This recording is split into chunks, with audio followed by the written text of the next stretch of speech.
My story began with my father, Richard Benson's wealth. He was a self-made man, a shrewd businessman who had built an empire from scratch. From the bustling fleet of taxis that rode through the city streets to the ever-busy gas stations that fueled the vehicles, and the array of convenience stores where people picked up their daily essentials, my father's empire was impressive, to say the least. He was a man who believed in the value of hard work and determination. I grew up watching him pour his heart and soul into his businesses.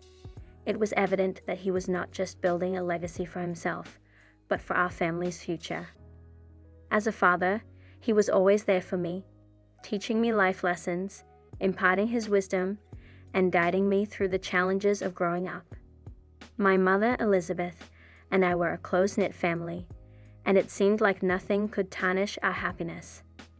But then, without warning, everything changed. In the days following my father's passing, our home felt emptier than ever.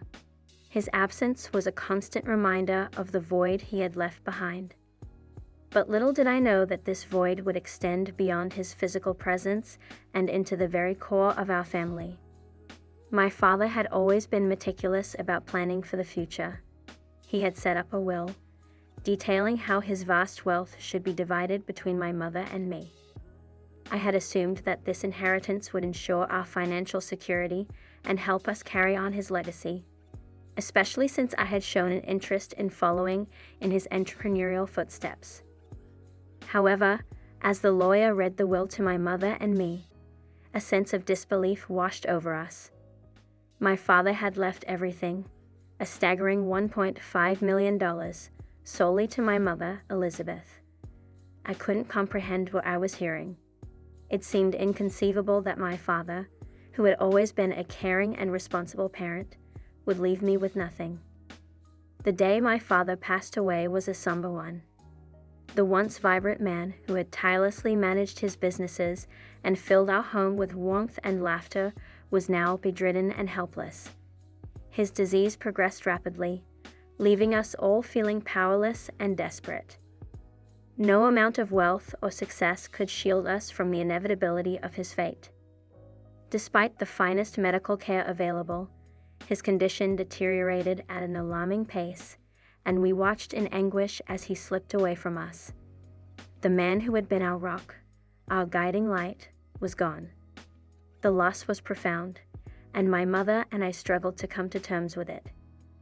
Our home, once filled with the hustle and bustle of business discussions and family dinners, now felt empty and devoid of life.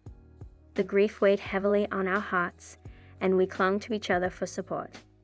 In the midst of our mourning, a legal matter arose that would ultimately drive a wedge between us and shatter the semblance of unity that remained. It was on the same day that we bid farewell to my father that my mother received a call that would change our lives forever. The call was from my father's lawyer, informing us that the will had been read, and the inheritance had been transferred to my mother's name. She was now the sole heir to a substantial fortune of $1.5 million. Initially, the news offered a glimmer of hope amid the darkness of our grief. We thought that my father had taken care of us even in his passing, ensuring that my mother and I would be financially secure. Little did we know that this newfound wealth would become the catalyst for a shocking and painful transformation in my mother's character. With the inheritance in hand, my mother's demeanor underwent a drastic and unsettling change. She seemed consumed by a newfound desire for extravagance and luxury. Gone was the woman who had been content with a modest life by my father's side. Instead, she embarked on a reckless spending spree, indulging in opulent vacations, lavish shopping sprees, and extravagant parties. But it wasn't just her extravagant lifestyle that left me bewildered. It was the way she treated me. On the very day she received the inheritance, she ordered me to leave our family home. Her words were like a dagger to my heart. "You're no longer needed here," she coldly declared. It was as though the loss of my father had awakened a ruthless side of her that none of us had ever seen before. I pleaded with her, trying to understand her sudden change of heart. I reminded her of my dreams, my aspirations to continue my father's legacy, and the fact that he had always wanted me to be a part of his businesses. But my pleas fell on deaf ears. She was resolute in her decision, and it was clear that she had no intention of sharing her newfound wealth or our family's businesses with me. As I packed my bags and walked away from the home I had known all my life, a profound sense of betrayal gnawed at my soul. It was a betrayal not just by my mother, but by the very notion of family and the trust I had placed in it. My mother's transformation was nothing short of astonishing. The woman who had once been my source of comfort and love had become a stranger, consumed by her newfound wealth and extravagant desires. It was as if the inheritance had cast a dark shadow over her, blinding her to everything she once held dear. Her extravagant lifestyle continued unchecked. She reveled in luxury, surrounded herself with material possessions, and distanced herself from the values my father had instilled in our family. I watched in disbelief as the woman who had always been our emotional anchor descended into a world of opulence and superficiality. Yet, it was not just her extravagant expenditures that left me astounded. It was the sudden shift in her attitude towards me. On the day she officially received the inheritance, she didn't just push me away. She cast me out of our family home with a cruel and heartless declaration. "You're no longer needed here," she coldly stated, her eyes devoid of any maternal warmth. I couldn't fathom the reasons behind her actions. I pleaded with her, trying to make her understand the gravity of her decisions. I reminded her of my dreams, of my desire to carry on my father's legacy, and how he had always envisioned me as a vital part of his businesses. But my mother remained unmoved, her determination to sever our ties unshakable. As I gathered my belongings and stepped out of the house I had called home my entire life, the sense of betrayal cut deep. It wasn't merely a betrayal by my mother, but a betrayal of the fundamental trust that forms the bedrock of family bonds. In the days and weeks that followed, the chasm between us deepened. My mother seemed to revel in her newfound independence, taking pleasure in her extravagant lifestyle. The once close relationship we had shared was now marred by resentment and hauteur. But little did we both know that a hidden truth lay in wait, a revelation that would challenge our perceptions and set in motion a series of events that would eventually lead to redemption and reconciliation. The ensuing years were marked by turmoil and heartache as I grappled with the betrayal of my mother and my determination to reclaim what I believed was rightfully mine. I embarked on a legal battle to contest my father's will and to claim my share of the inheritance. It was a grueling, emotionally taxing process that tested my resolve and resilience. Throughout the legal proceedings, my mother remained distant, almost as if she had severed all ties with me. She appeared unfazed by the turmoil and heartache she had caused, her focus solely on her extravagant pursuits. During this time, my dreams were often haunted by my father, who would appear in my sleep, expressing disbelief at the turn of events. He would tell me how he had never intended for things to unfold this way, that his trust in my mother had been misplaced.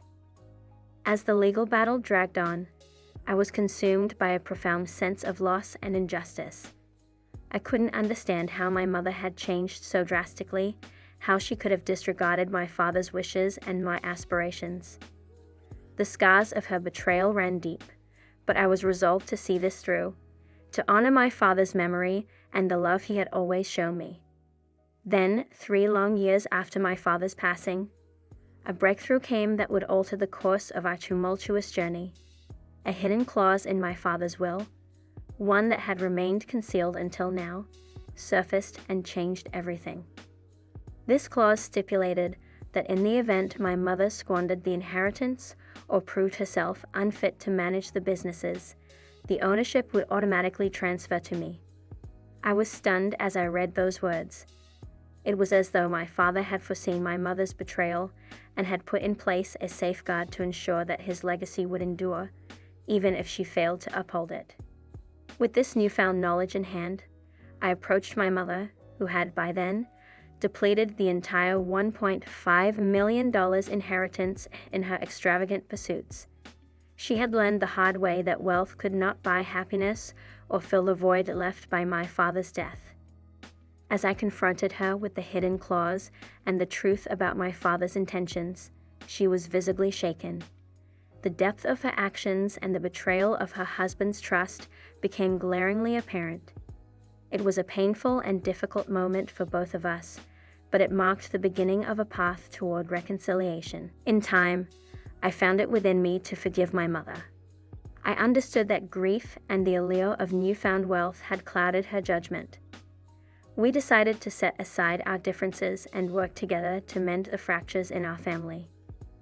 With the ownership of my father's businesses now rightfully in my hands, I set out to rebuild and expand what he had worked so tirelessly to create. It was a challenging journey, but one I was prepared to undertake with dedication and honor. As the years passed, the wounds of betrayal slowly healed, and the rift between my mother and me closed. We discovered that our family's true wealth lay not in material possessions, but in the love and unity that had always defined us. And so, with the lessons learned from our tumultuous past, we embarked on a new beginning, determined to honor my father's memory and build a brighter future together. As the truth about my father's intentions came to light, and my mother's extravagant lifestyle left her penniless, a profound change began to take place within both of us. It was a change that would lead us towards reconciliation and healing.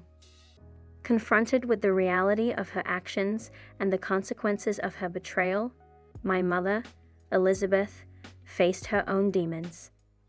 The realization that she had squandered not only her inheritance, but also the trust of her family weighed heavily on her conscience.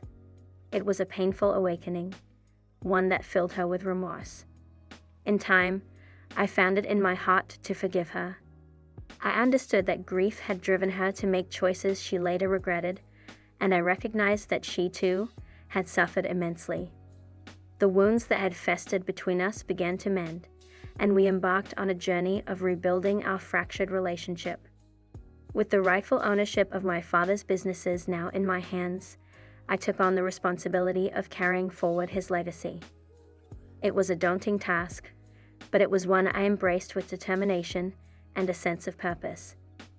My father's teachings and the values he had instilled in me served as my guiding principles as I worked tirelessly to rejuvenate and expand the empire he had built. In the process, my mother and I found ourselves working side by side, bridging the emotional chasm that had once divided us. We discovered that our family's true wealth lay not in material possessions or extravagant lifestyles, but in the bonds of love, forgiveness, and unity that had always defined us. As the years passed, the scars of betrayal faded, replaced by a renewed sense of familial connection. We honored my father's memory by reinvigorating the businesses he had cherished and expanding them into new horizons. The lessons learned from our tumultuous past served as a compass, guiding us towards a brighter and more harmonious future.